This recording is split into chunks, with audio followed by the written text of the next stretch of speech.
Chers frères et sœurs, il y a dans notre patrimoine biblique quelques paroles qui évidemment sont tout à fait adaptées à notre situation. Notamment dans le livre du prophète Ésaïe, lorsqu'il nous est dit que lorsque tout s'effondrerait, lorsque tout chancellerait dans notre vie et autour de nous, eh bien, l'amour de Dieu ne faiblira point. Il y a des paroles qui nous ont été utiles pendant toutes ces trop longues semaines où nous avons été séparés les uns des autres. Nous avons dû faire face à l'inquiétude, à la menace, à la distanciation. Et nous voici aujourd'hui en partie réunis à nouveau, physiquement, matériellement, mais aussi spirituellement, affectivement, pour célébrer le culte auquel Dieu nous appelle. Alors, entendons ces quelques paroles également qui nous disent la perspective, ce qui a pu nous animer pendant toutes ces longues semaines. Quelques mots qui disent que la joie et la vie, la force et le courage d'être, nous sont donnés de la part de l'Éternel, notre Dieu. L'Éternel qui attire à l'existence ceux qui n'existent pas encore. Voilà, frères et sœurs, ce que nous célébrons encore par notre présence et par le chant que nous allons maintenant proclamer avec le psaume 33, cette première strophe, et je vous invite à vous lever dans la position des ressuscités pour chanter avec ferveur cette première strophe du psaume 33.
Louons Dieu avec les mots d'un psalmiste.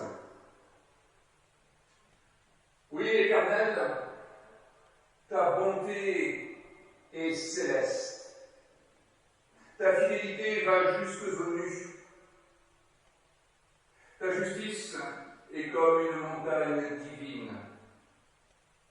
Tes jugements sont comme le grand abîme. Éternel, tu sauves. Tu sauves les hommes et les bêtes. Combien est précieuse ta bonté, ô Éternel. À l'ombre de tes ailes, les fils de l'homme cherchent un refuge. Ils se rassasient de l'abondance de ta maison. Tu les abeuves au torrent de tes délices, car auprès de toi est la source de la vie. Par ta lumière, nous voyons la lumière. Étends ta bonté sur tous ceux qui te connaissent. Étends ta justice sur ceux dont le cœur est droit. Et que le pied de l'orgueil ne m'atteigne pas. Que la main des méchants ne me fasse pas fuir. Amen. Frères et sœurs, reprenons ce psaume 36 avec les strophes 1, 2 et 3 de notre recueil de chants, le psaume 36.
parce que ton royaume s'est approché de nous et qu'il est à la fois hors d'atteinte et déjà présent, nous pouvons en toute confiance reconnaître nos fragilités. C'est pourquoi nous pouvons dire en toute simplicité nos manquements, nos errements de ces derniers mois. Nous pouvons trouver le repos car nous sommes en vérité devant toi. Nous n'avons plus à tenir un rôle, nous n'avons plus à jouer un autre personnage. Nous reconnaissons que nous avons besoin de trouver le repos qui consiste à déposer ces fardeaux qui nous empêchent de vivre librement selon ton amour. Aide-nous à voir que ton règne d'amour et de justice s'est approché de nous par Jésus-Christ. Aide-nous à découvrir à quel point nous sommes effectivement tes enfants, filles et fils de ta grâce. Seigneur, nous venons nous abreuver de ton esprit. Nous avons besoin de trouver en nous une source de vie, une source de réconfort, de pardon et d'espérance.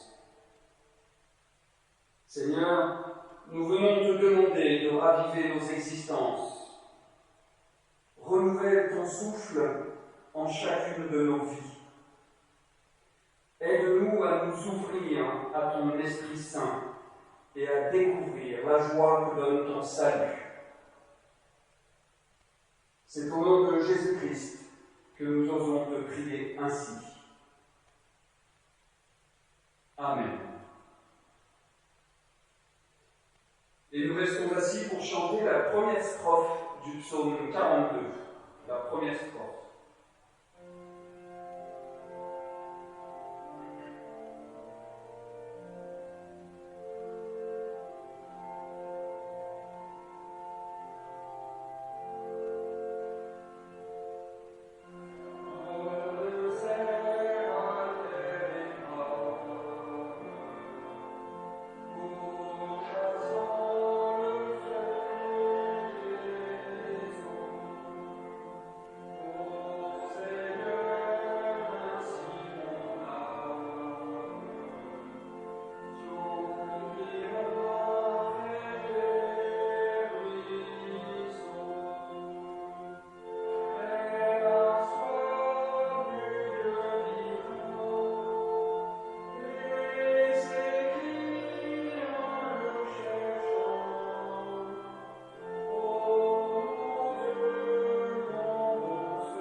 C'est avec ces paroles du livre du prophète Jérémie que nous retrouvons la promesse qui nous est faite.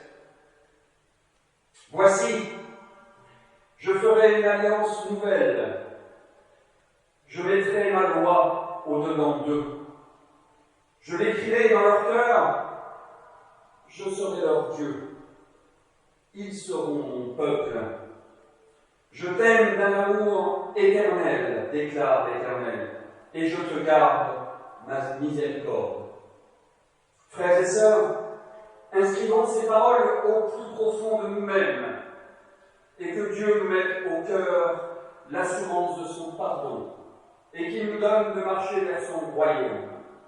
Nous pouvons nous lever et chantons notre reconnaissance avec la troisième strophe du psaume 42.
est pour nous source de vie.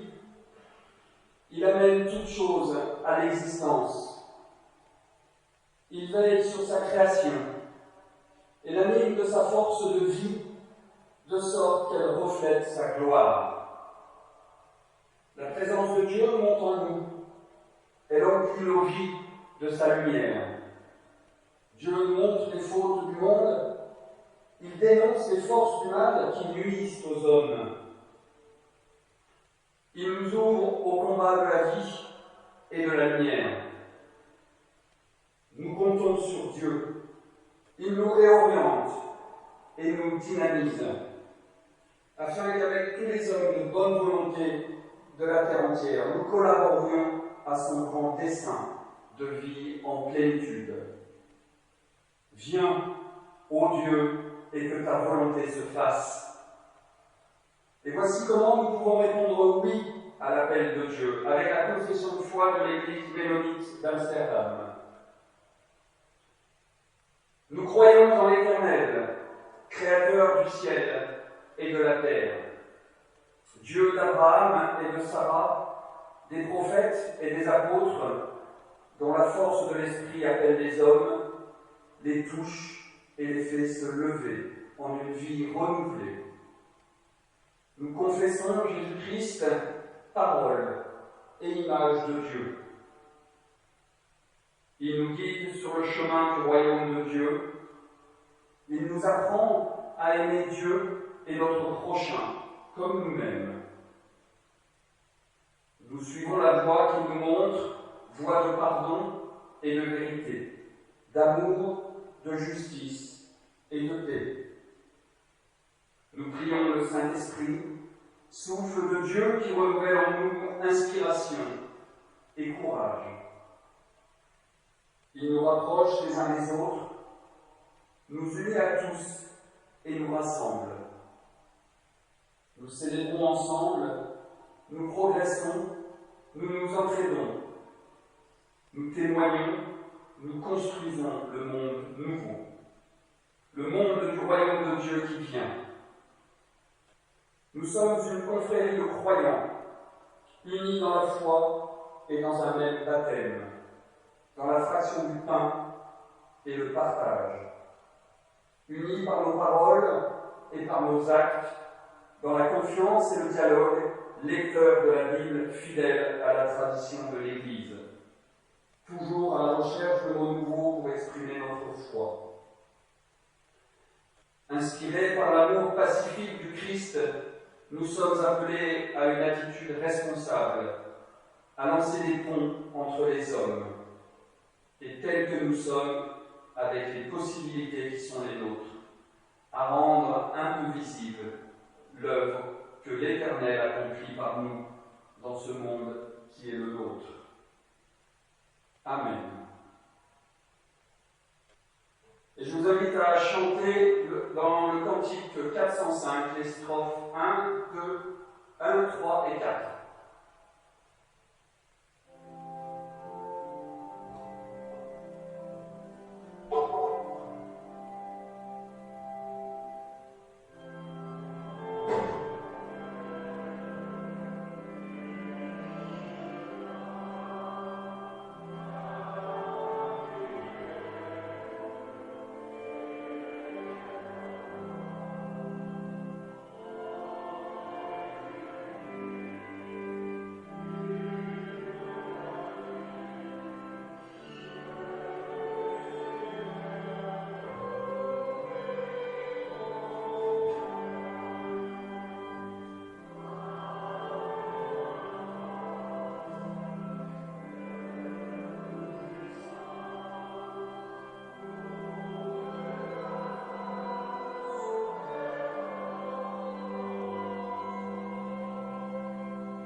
prière avant de lire le passage de la Bible qui nourrira notre méditation.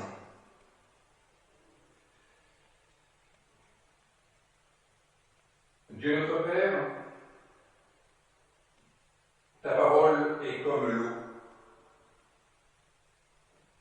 Alors, rafraîchis-nous à sa source, plonge-nous dans son courant, entraîne-nous vers son estuaire.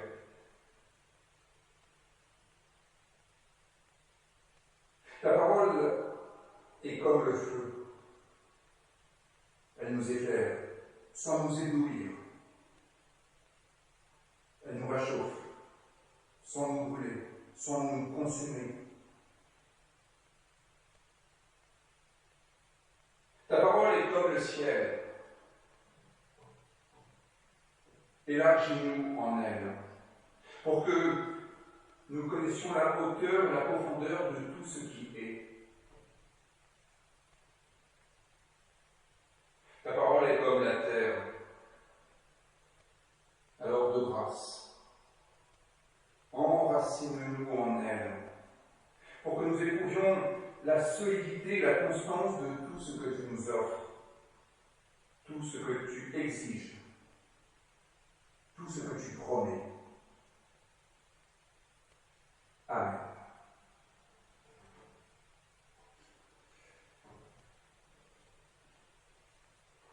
Cette matinée est finalement assez prophétique. Après Ésaïe, après Jérémie, voici le livre du prophète Amos. La fin du prophète Amos, au chapitre 9, nous révèle ceci. Livre du prophète Amos, au chapitre 9, à partir du verset 5. Le Seigneur, l'Éternel Tsebaoth, touche la terre et elle s'effondre. Tous ses habitants sont alors dans le deuil. Elle monte tout entière comme le Nil, elle s'affaisse comme le fleuve d'Égypte. L'Éternel a bâti sa demeure dans les cieux, il a fondé sa voûte sur la terre, il appelle les eaux de la mer, il les répand à la surface de la terre, l'Éternel est son nom. N'êtes-vous pas pour moi comme les fils des Éthiopiens? Fils d'Israël, voici l'oracle de l'Éternel. N'ai-je pas fait sortir Israël du pays d'Égypte, comme les Philistins de Caphor et les Syriens de Tyr? Voici que le Seigneur, l'Éternel, a les yeux sur le royaume coupable. Je le détruirai de la surface de la terre. Toutefois, je n'irai pas jusqu'à l'exterminer. Oracle de l'Éternel, la maison de Jacob ne sera pas exterminée.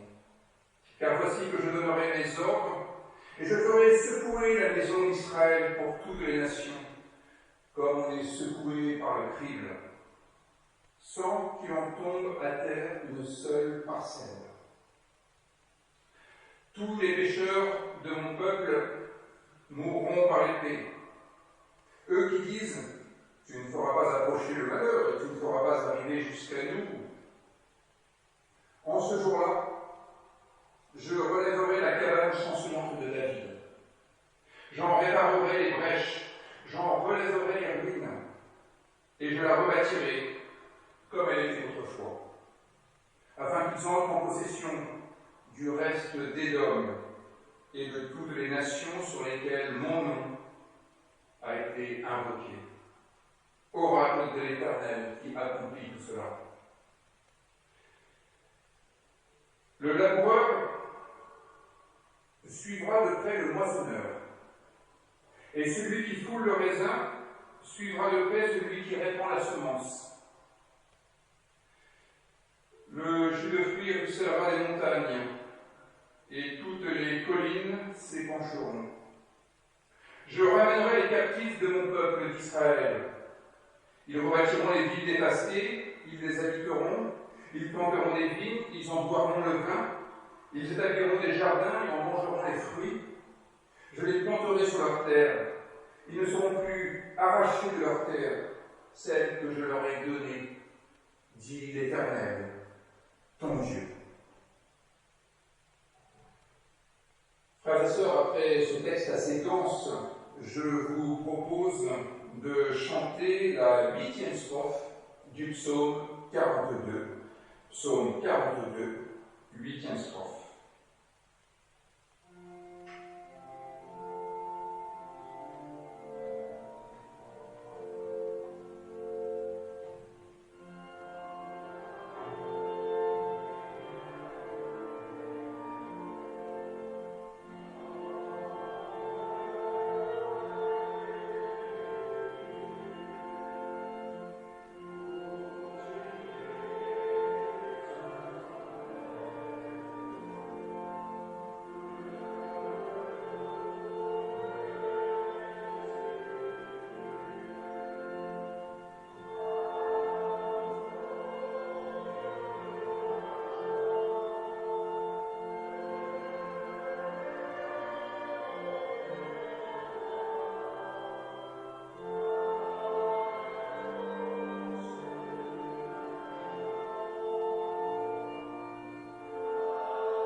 Chers frères et sœurs, contre toute attente, il y a encore 3 mois à peine, nous voici au point où nous constatons que finalement, il y a encore plus menaçant que les menaces naturelles. Il y a encore plus grave que les risques naturels. Il y a plus facile à surmonter que les misères naturelles quand on doit faire face aux misères sociales. Notre société française a manifestement, si ce n'est pas le cas, vous nous jetterez les pierres plus tard, réussi à faire face rapidement à la pandémie due au coronavirus. Elles sont aujourd'hui beaucoup plus désemparées pour faire face à la succession de crises qui sont en train de voir le jour en Occident. Après la crise majeure qui a arrêté tout le monde dans son élan, Église incluse, voici le temps où des crises, où beaucoup prennent leur élan dans un sens qui est en train de déchirer la société. La vérité est que ce phénomène n'a rien de nouveau, à la limite il pouvait même être prévisible, parce que cela arrive à chaque fois. Après chaque crise majeure qui les ont tétanisés, les sociétés ont toujours connu des soubresauts de division des uns contre les autres. Il y a toujours eu ces soubresauts, ces élans qui ont toujours eu comme point commun la tyrannie de la pureté. Après la Première Guerre mondiale, ce fut la montée des fascismes et la tyrannie de la pureté raciale. Après la Seconde Guerre mondiale, ce fut la montée du macartisme et la tyrannie de la pureté idéologique. Après le choc pétrolier, ce fut la montée de la xénophobie et la tyrannie de la pureté de souche. Et aujourd'hui, il y a des élans pour purifier la mémoire collective, notre histoire, de ce qui a fait d'une manière ou d'une autre au colonialisme sous couvert de chasse au racisme. Et viendra le jour où nous parlerons peut-être de la tyrannie de la pureté morale. Il en fut de même pour le peuple hébreu après les catastrophes de la défaite du royaume du Nord en 722, puis de la défaite du royaume du Sud en 586 avant Jésus-Christ. Ces deux catastrophes furent suivies d'exil, et c'est du retour d'exil dont parle le prophète Amos. Les suites de ces deux chocs se mettent d'ailleurs à écrire les textes bibliques, pour garder la mémoire de ce qui s'était passé, pour essayer de tirer des leçons à offrir aux générations suivantes, nous-mêmes. Les suites de ce retour d'exil, les suites de ces deux catastrophes sociales, nationales, furent également marquées par la tyrannie de la pureté, une sorte d'hygiénisme de la pensée. C'était la traque du divergent, la traque de celui qui avait été fautif et qui ne l'était plus forcément. À chaque fois, il y a comme un besoin d'expier. Et pour cela, il faut trouver les victimes sacrificielles. Il fallait expier le fait d'être encore là, survivant d'une catastrophe, comme si cela allait de soi. Il fallait retrouver l'unité d'une société qui avait été fragmentée, qui avait été tiraillée entre plusieurs options possibles. Et pour refaire l'unité, rien de tel que le principe du bouc émissaire. Et voilà la grande affaire de toutes ces époques qui ont succédé à des catastrophes de grande ampleur. Voilà donc ce dont nous avons aussi la trace dans les textes bibliques, notamment à l'époque d'Esdras et de Néhémie.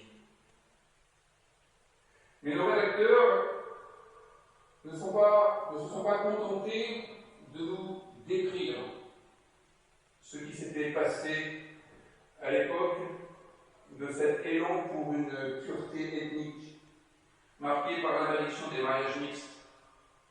Mariages mixtes dont il faut rappeler qu'il ne s'agissait pas simplement d'éviter d'épouser un non-juif. Il s'agissait aussi pour le royaume du Sud, pour les Judéens, de n'épouser personne du royaume du Nord, de n'épouser aucun Samaritain.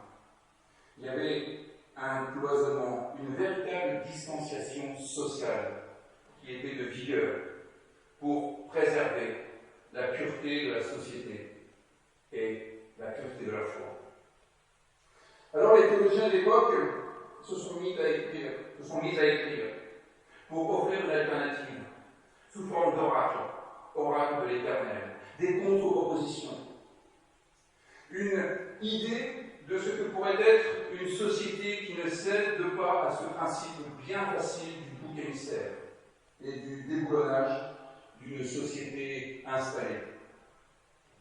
Les théologiens de l'époque ont donc développé une pensée alternative dont nous trouvons un écho dans ce livre du prophète Amos, qui a exercé sa vocation au 8e siècle, au moment de la défaite du royaume du Nord, et dont les actes et les paroles ont été complétés après la chute du royaume du Sud, au 6e siècle, 2 siècles plus tard, et puis complétés à nouveau au moment du retour d'exil. Vous voyez, ce travail d'écriture et de réécriture, loin de fragiliser le texte biblique, loin de nous faire dire que du coup cela n'a aucune valeur, nous fait comprendre que le texte biblique est d'une épaisseur de sens inestimable. Parce que ce travail d'écriture, de réécriture, d'interprétation est une manière scientifique finalement d'établir un dialogue incessant entre les convictions et les réalités auxquelles nous sommes affrontés. Le véritable travail théologique est là, faire tenir une société devant Dieu. C'est-à-dire se tenir devant ce qui a pour nous valeur d'absolu, ce qui a un caractère éminemment sacré, et revisiter nos convictions lorsque cela est nécessaire. Lorsque notre foi, pour le dire d'une manière religieuse, n'est plus capable de nous aider à bien comprendre ce que nous vivons, et n'est plus capable de nous permettre de penser ce que nous pourrions vivre. Alors ce passage que nous avons relu ce matin aborde beaucoup de questions qui nous ont préoccupés durant le confinement et qui nous taraudent aujourd'hui. Dieu détruit-il? Est-il derrière tous les événements de notre histoire? un salut, une restauration sont-elles possibles? Quel pourrait être le monde d'après? Le monde va-t-il inévitablement se défaire? Selon un calendrier maya, la fin du monde serait pour cette semaine. Tout cela est assumé notamment par ce texte, qui ne propose ni programme politique, ni plan quinquennal, ni changement de régime. Tout cela est assumé par notre texte qui ne nous dit pas que faire, mais qui être. Qui être. L'alternative est la suivante. Au lieu de se diviser sur ce qu'il faut faire, réunissons-nous sur ce que nous pouvons être. Au lieu de faire une compétition sur les mesures à prendre ou à rejeter, coopérons sur l'identité que nous pouvons faire émerger.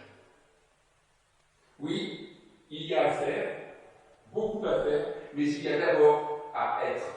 Et tant que cette question de l'être ne sera pas travaillée, et dans une certaine mesure ne sera pas résolue, tout ce que nous ferons ne servira à rien. Pire que cela, nous allons voir. Notre première tâche, et je vais le dire tout d'abord de façon théologique, c'est de retrouver le chemin de l'Éternel, ce que nos textes bibliques nomment par 4 lettres en hébreu, translittérées par YHWH, la racine du verbe aya, qui signifie faire advenir. Notre première tâche est de retrouver le sens de ce verbe, advenir, être, et de comprendre que ce que les textes bibliques nous disent au sujet de cela, c'est que l'être n'est pas à comprendre au sens d'un état. Je suis une table, je suis une poule, il y a quelque chose qui serait définitif. Une identité figée, ghettoisée. Mais l'être, compris comme une identité dynamique. L'être en devenir. Cette commune espérance que la Bible nomme donc Yahvé. Ce qui fait advenir. Ce qui porte à l'existence. Commençons par cela. Le chemin de Yahvé. Vous me direz qu'il est peut-être un peu ridicule de proposer comme alternative aujourd'hui à la société montpelliéraine, par exemple, de chercher le chemin de Yahvé.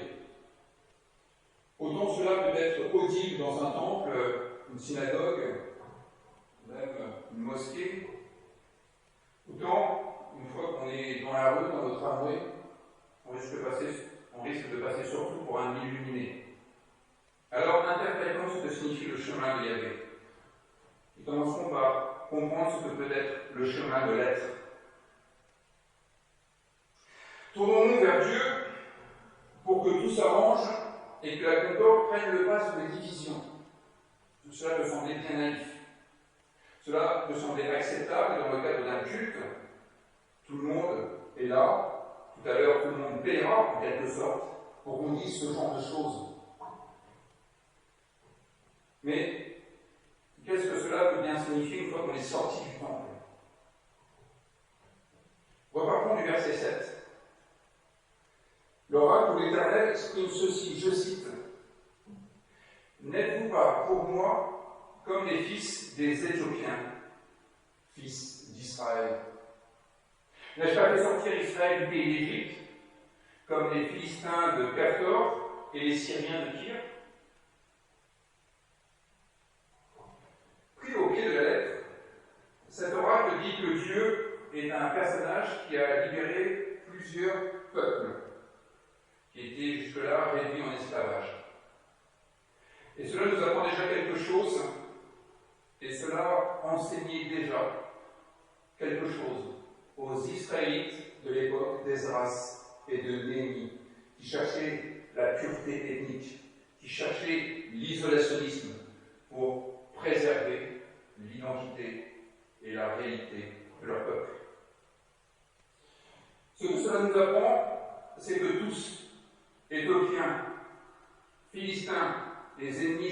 Israélites et non des Israélites, partagent la même condition.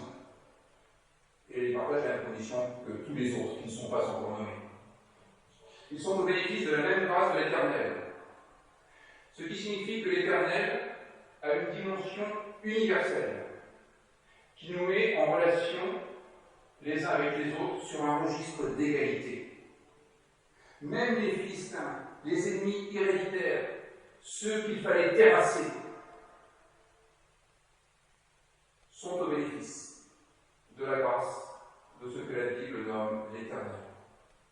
La grande vérité qui émerge de la première lecture, c'est que notre identité particulière est transcendée par cette dimension universelle que la Bible nomme Yahvé et que notre traduction rend par l'Éternel. Vous voyez ce qui me frappe, c'est qu'il y a encore quelques semaines, nous étions bien tous conscients de cela. Nous étions bien tous conscients que nous partageons tous la même condition, parce que nous partageons tous la même fragilité, la même vulnérabilité face au coronavirus. Et au fond, nous étions traversés par les mêmes peurs, par les mêmes inquiétudes, qui traduisaient en creux, en négatif, la même espérance. Ce désir de ne pas être malade, ce désir de ne pas mourir, ce désir de ne pas perdre un être cher, traduisait en creux le désir de vivre. Non pas sur le dos des autres, mais de vivre en compagnie de cet autre semblable, lui-même extrêmement vulnérable. Nous étions conscients de partager une même condition. Nous étions conscients qu'il y avait un caractère universel à notre humanité. C'est ce que dit ce texte. Et ce texte va plus loin. Lorsqu'il y a cette phrase un peu pénible pour nos oreilles contemporaines et protestantes, parfois un peu libérales, Dieu qui porte son regard sur le peuple coupable. Mais il y a là une vérité qu'il ne faut pas esquiver, car elle est fondamentale dans la construction de l'identité humaine, ce qu'on appelle l'anthropologie. Nous sommes des êtres vulnérables, comme le disait François dans la prière de repentance. Nous sommes des êtres pécheurs. Le péché est là, pour notre fragilité, pour notre incapacité à faire exactement ce que notre vocation nous appelle à faire. Et c'est cela que les textes bibliques, notamment avec le prophète Amos, nous invitent à ne pas oublier. Lorsque nous avons la tentation d'exercer un travail de purification des mémoires, un travail de recherche de pureté morale, lorsque nous voulons éliminer tout ce qui est un peu défaillant, tout ce qui est un peu divergent, tout ce qui n'est pas dans la norme, dans l'idéologie du moment. Nous sommes toutes et tous pécheurs. Nous avons toutes et tous des choses à nous reprocher. Nous avons toutes et tous des choses dont nous ne sommes pas très fiers. Et nous sommes aussi toutes et tous pardonnés. Nous sommes toutes et tous au bénéfice de cette grâce de l'Éternel, inscrite dans ce texte dont je vais encore vous parler. Allons un peu plus loin dans l'interprétation de ce verset, cet oracle que je vous ai relu, qui ne peut pas satisfaire les non-croyants à ce seul niveau de la lecture. Parce que dès qu'on dit Dieu, les oreilles se ferment et le cerveau est déconnecté. Acceptons cela. Prenons cela comme une exigence de faire un vrai travail d'interprétation pour tout un chacun. N'en restons pas simplement aux formules religieuses qui sont souvent une sorte de cache-sexe à une pensée qui n'a pas du tout été élaborée. Reprenons ce que symbolise Yahvé. Reprenons ce que symbolise l'Éternel. Yahvé, l'Éternel, c'est ce qui crée le monde en donnant une place et une fonction à chaque élément de ce monde. Et par la suite, après le livre de la Genèse, dans le livre de l'Exode, Yahvé, c'est ce qui libère les êtres de tout ce qui les déshumanise, de tout ce qui les rend esclaves, de tout ce qui les empêche d'être libres, libres d'être des hommes, libres d'être des femmes, libres d'exister au sein de cette création, au sein d'une histoire qui a le sens du bien-être. l'Éternel, c'est ce qui libère. Et avec ce prophète Amos, nous entendons qu'il le fait pour tous. Il y a une dimension universelle. Alors laissons de côté les églises, laissons de côté le culte, les catéchismes, laissons de côté les repas paroissiaux, et n'ayons Dieu que pour l'Éternel. Faisons abstraction de tout ce que la religion a pu produire pour sensibiliser les hommes à ce que Dieu signifie dans notre existence. Concentrons-nous sur les données bibliques. Nous avons Dieu qui crée et Dieu qui libère, d'une manière universelle. Dieu dont le nom signifie advenir. Et bien il y a là la manière par laquelle les rédacteurs bibliques ont essayé d'exprimer cette vérité fondamentale.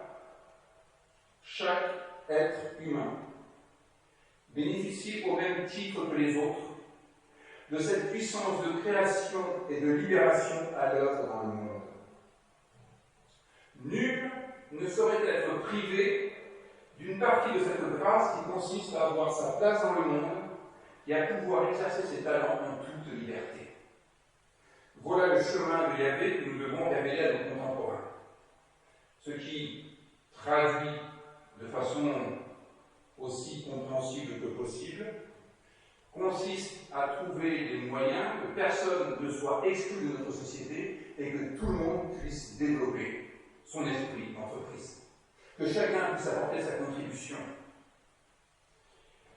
Alors oui, revenons sur quelques autres affirmations un peu compliquées de ce texte. Oui, l'Éternel peut toucher la terre de telle sorte qu'elle s'effondre au sens où il y a à notre disposition tout ce qu'il faut pour intervenir dans la marche du monde. Dieu, en tant que ce qui crée et ce qui libère dans le monde, est à notre disposition pour intervenir partout où il y a des situations à changer. Dieu n'est pas ce qui garde les choses en l'état. Ce n'est pas le grand conservateur du monde. Dieu n'est pas ce qui maintient le monde dans une sorte de phase neutre. Dieu, c'est le fait qu'il y a dans notre histoire de quoi faire advenir la possibilité de rendre le monde plus vivable, quitte à mettre fin à des situations d'injustice. Dieu, c'est ce qui fait advenir des degrés supérieurs de liberté. Lorsque nous pensons être allés au bout de notre histoire, quitte à mettre fin à des régimes d'oppression. Dieu, c'est l'être, non pas au sens d'un être particulier doté de superbes pouvoirs. Dieu, c'est la source de l'être, ce qui nous autorise à être, ce qui nous rend capables d'être humains. C'est l'être qui advient au monde. Et lorsque plus loin, il est donc dit que l'Éternel a les yeux sur le royaume coupable, qu'il le détruira de la surface de la terre, mais ne l'exterminera pas pour autant. C'est une manière de dire que l'être n'a jamais dit son dernier mot. La puissance de vie n'a jamais dit son dernier mot. Et là, même lorsque nous pouvons être un peu accablés, résignés, que nous sommes usés de lutter pour la vie, eh bien, ce texte nous dit qu'il y a toujours cette puissance de vie, d'être disponible pour remettre un jeton dans la machine. Il est possible de secouer les institutions encore une fois. Il est possible de secouer les individus encore une fois. Il est possible de secouer les situations encore une fois pour les débarrasser de leur turpitude, pour leur permettre d'être véritablement. Alors, retrouver le chemin de l'Éternel, c'est retrouver le chemin de l'être, de cette identité qui doit être travaillée pour qu'elle puisse s'épanouir et guider tout le reste. Le chemin du fondement de l'être, du fondement de notre identité, nous devons comprendre que notre identité n'est jamais figée, et ça simplement pas sur le passé. Vous voyez, lorsque Jésus dit qu'il est le chemin, la vérité et la vie, cela dit bien que la vie et la vérité ne sont jamais des données définitives. Il y a toujours un chemin à emprunter. Et qu'on n'en finit jamais d'avancer sur ce chemin de la connaissance de ce qu'est une vie bonne et de ce qu'est la vérité de celui que je crois sur ce chemin. Vient alors le deuxième moment de cette alternative d'après-crise proposée par le prophète Amos. C'est le temps de l'action, enfin, mais pas avant d'avoir réglé la question de l'être, de l'identité. C'est le temps de l'action qui n'a pas pu faire l'économie du travail préalable sur l'identité. Car nous ne pouvons rien faire tant que nous ne sommes pas, tant que nous ne savons pas qui nous sommes, tant que nous n'avons pas adopté notre identité, tant que nous ne sommes pas devenus une âme tendue vers un idéal, cet idéal de vie que la Bible nomme Dieu, qui consiste à créer et à libérer. Tant que nous ne savons pas qui nous sommes, nous ne pouvons pas agir. Ou lorsque nous agissons qu'en opposition à la manière des jeunes gens qui se cherchent, et en se cherchant, s'opposent à leurs parents. Et si leurs parents ne font pas face, ils s'opposent à leurs enseignants. Si leurs enseignants ne font pas face, ils s'opposent aux forces de l'ordre. Si les forces de l'ordre ne font pas face, ils s'opposent à la société puis à eux-mêmes, en retournant cette quête de soi contre eux-mêmes. Quand il n'y a plus aucun vis-à-vis qui assume ses responsabilités, c'est-à-dire qui accepte de répondre à ce formidable défi lancé par nos plus jeunes, de savoir ce qu'ils sont et ce qui leur est permis d'espérer. Tant que nous ne savons pas qui nous sommes, nos actions sont destructrices. Voilà pourquoi il convient de ne pas agir avant de savoir qui nous sommes, avant d'avoir compris que nous avions une place ici et que nous étions libres de pouvoir exercer les talents qui nous ont été confiés. Car si nous ne savons pas qui nous sommes, la seule chose que nous savons, c'est ce que nous ne voulons pas. Comme ces jeunes qui cherchent à s'orienter au moment du bac, certains ont encore un peu le temps, et qui savent ce qu'ils ne veulent pas, mais qui ne savent pas ce qu'ils veulent, et qui du coup ne peuvent rien faire, du moins rien de constructif. Ils ne peuvent que s'opposer, car ce qu'on ne veut pas, forcément, on a plutôt envie de le détruire. C'est lorsque nous avons emprunté le chemin de l'Éternel et que notre identité s'est révélée, que nous savons qui nous sommes et par conséquent ce que nous pouvons faire. C'est cela le geste créateur de Genèse 1. C'est cela le geste créateur dont nous avons tous besoin à chaque génération. Et voilà ce que nous devons faire aujourd'hui encore. Créer ce monde en lui offrant les paroles qui lui permettront de sortir du chaos. On ne sort pas du chaos par une force supérieure au chaos. On sort du chaos par des paroles qui donnent sens. À chacun, pas collectivement, à chacun. Ces paroles qui disent que tu as une place et que tu as une fonction. Genèse 1 ne fait pas autre chose. Mais c'est déjà énorme. C'est un travail foncièrement social, qui n'est pas réservé aux professionnels du champ social. C'est notre première responsabilité chrétienne et citoyenne. Être responsable, c'est répondre à cette quête du sens, ce que nous appelons le chemin de l'Éternel en christianisme. Si nous ne savons pas qui nous sommes, nous ne savons pas que nous sommes peut-être le moissonneur. Et du coup, nous risquons de prendre la place du laboureur. Et si le laboureur ne sait pas qu'il est laboureur, il risque de prendre la place du semeur. Et si tout cela n'est pas fait dans le bon sens, alors il n'y aura pas de moisson. Et celui qui foule le raisin au pied n'aura rien d'autre à décider que la poussière. Et peut-être est-ce là le problème que nous rencontrons actuellement. il n'y a que la poussière à piétiner. Ou, plus exactement, il n'y aura plus que de la poussière à piétiner. Parce que nous ne mettons pas forcément les choses dans le bon ordre. Cet ordonnancement que propose ce texte biblique, c'est ce qui permet de relever la cabane chancelante de David. Cette maison à laquelle il avait été dit qu'elle ne chuterait jamais en 2 Samuel 7. Eh bien, elle est chancelante, mais elle n'est pas à terre. Car quelques paroles, oh juste quelques paroles, peuvent la restituer, peuvent réparer ses brèches, reconsolider ses fondations et en faire un point d'appui pour une histoire à venir.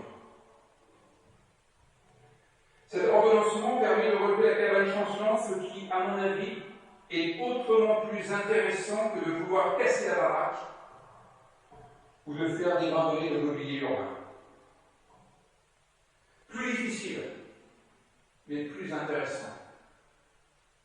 Cela demande de l'intelligence, de la coopération, de l'énergie, de la créativité, mais c'est autrement plus jouissif lorsque cela se réalise. Car la véritable joie s'exprime lorsque nous créons, lorsque nous libérons, pas lorsque nous humilions et que nous mettons à terre.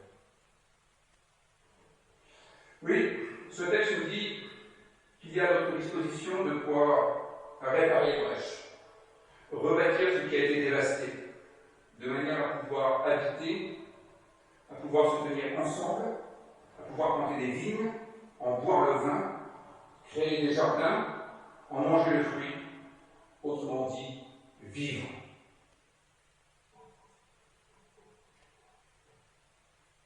Le livre du prophète Amos, dans la dernière version que nous avons reçue de la tradition d'écriture et de réécriture, plutôt que de céder aux formes d'épuration qui ont toujours succédé aux crises majeures, nous encourage à penser notre identité, pour nous engager dans des actions qui accompliront notre identité et qui rendront manifeste le caractère universel de ce que nous sommes. Pour retrouver cette expérience des semaines passées, pour reconnaître dans celui que nous croiserons, celui qui est proche de nous ou celui qui est au loin, un frère, une sœur, qui partage notre condition, qui n'est pas simplement un frère dans la Constitution, qui n'est pas simplement un frère dans le texte biblique, mais qui est vraiment de même sang que moi. Le sang au sens biblique du terme, la vie. Alors, nous partagerons avec le reste de l'humanité cette espérance commune, inscrite dans ce texte. La possibilité de rendre le monde autrement plus fructueux qu'il ne l'est peut-être actuellement, et de pouvoir en jouir ensemble. Amen.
cantique 626, les 3 premières strophes de ce cantique pour prolonger notre méditation. Levons-nous